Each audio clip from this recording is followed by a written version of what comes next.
This is a hard question to answer. So you're asking me about the accuracy.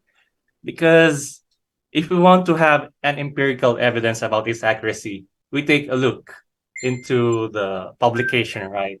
And that is the thing normally with any computational linguistics paper. Yeah, but what we can say is, yeah, so far it's accurate, but we don't really have an actual measure because ChatGPT, the paper, well, the supposed paper for it wasn't even published.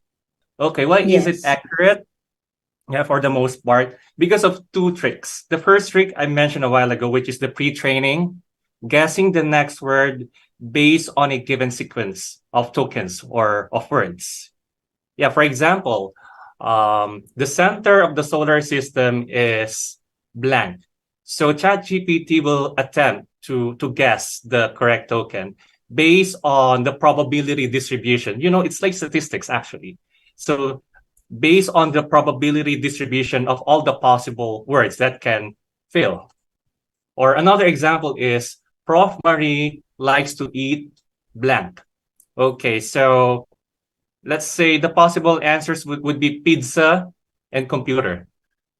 Obviously, ChatGPT should be able to pick pizza because it should have the higher probability based on the probability distribution of the words. Unlike Prof. Marie likes to eat computer. Yeah, you can just imagine that the probability of computer being selected as the next word, it should be lower. And again, you do that pre-training for billions of data for trillions of times. How can it not get accurate with this, right?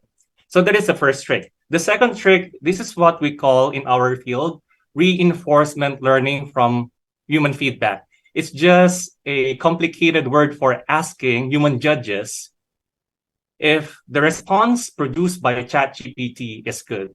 Imagine that OpenAI, it has hired human judges. It has a team of human judges to assess whether the response produced by ChatGPT is good, is wrong, needs improvement, so on and so forth. And that kind of feedback will be used to further improve ChatGPT so that the next time it is asked a similar question, it should be able to give better answers.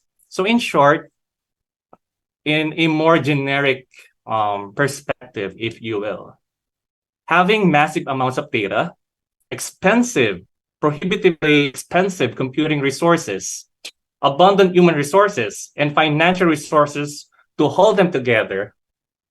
That's the requirement if you want to produce a highly accurate generative model like ChatGPT. And I would say that is the secret of OpenAI, an open secret, if you will.